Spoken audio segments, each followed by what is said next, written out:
And finally, we're going to look at the subduing banyan tree of India and seeing how this massive tree expresses the subduing warrior nature.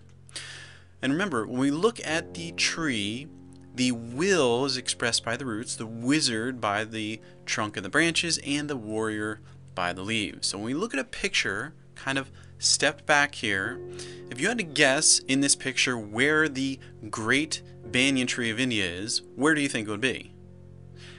It's pretty obvious, is it not? Why is it so obvious? Because of the warrior nature. These leaves make it very clear that here's where my world starts. If you come in here, be aware this is my world. And this is the nature of the subduing warrior on display. Everything beneath that canopy of leaves is the banyan's world. And that's what the warrior does. If you come in here, it's my world, and they want to make sure everybody knows where their world starts. So the warriors love their flags and their armor and their uniforms and the ways to display where the kingdom begins and ends. And you can see how vividly this is. You know exactly where this banyan tree's world begins and ends. It's vividly displayed by the leaves. So the first principle we see is the dominating leaves, and very similar to the dominating warrior. It's an essential principle to understand about the subduing nature. But next, when we look, it's hot in India for a vast majority of the year. And you can see outside from these leaves how sunny it is. But inside the leaves, it's nice and protected in this more comfortable shade. So warriors don't just simply dominate the landscape.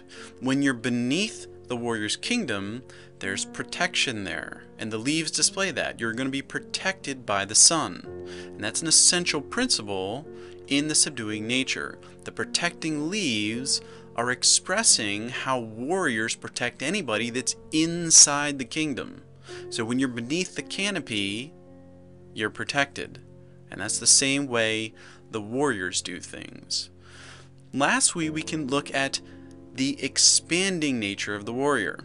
So many years ago, with the great banyan tree, they made a road around it, and they were saying essentially, well, this is where the great banyan tree stops. But the banyan tree obviously had other ideas. It just went right over the road.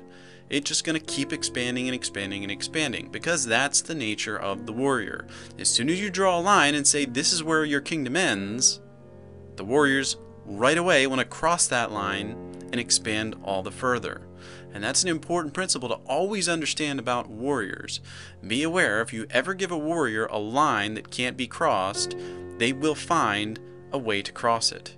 In particular, when you're the warrior, understand your propensity, just like the tree we see here. When there's a line, you have to go across it. That's what you do as the warrior.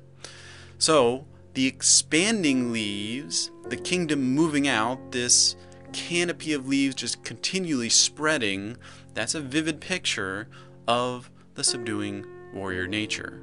So much like the great banyan tree, with these dominating, protecting, and expanding leaves, the subduing warrior is the dominating force that protects and expands the kingdom to ever-increasing life. So a tree's leaves represent the subduing warrior.